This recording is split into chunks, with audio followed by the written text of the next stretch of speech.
when I came to KU, it was an immediate attraction, since I had grown up in such a bi-coastal, north-south,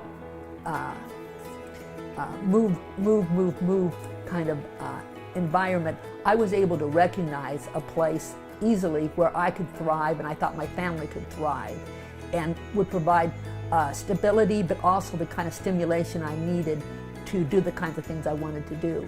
And when I heard about what KU was doing with the state, as well as what KU had done in this whole strengths perspective area, I felt like it was a really, really good intellectual home for me.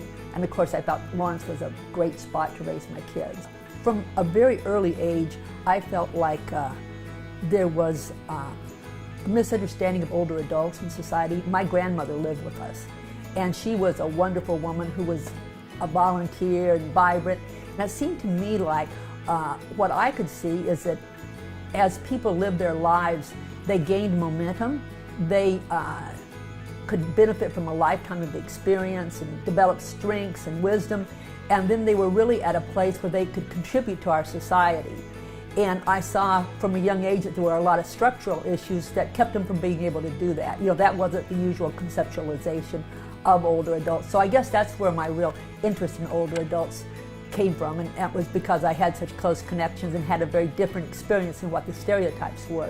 And then as I got a little bit older, my mother actually was a volunteer and then also a community organizer with the War on Poverty.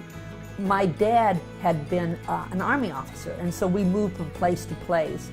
And because we were a large family and we were moving so frequently, we usually rented in low-income areas because that was the only place that something was available on short notice for a big family. And so we got to see pretty quickly the effects of discrimination and poverty on people. And it was kind of a natural for me to go on into social work.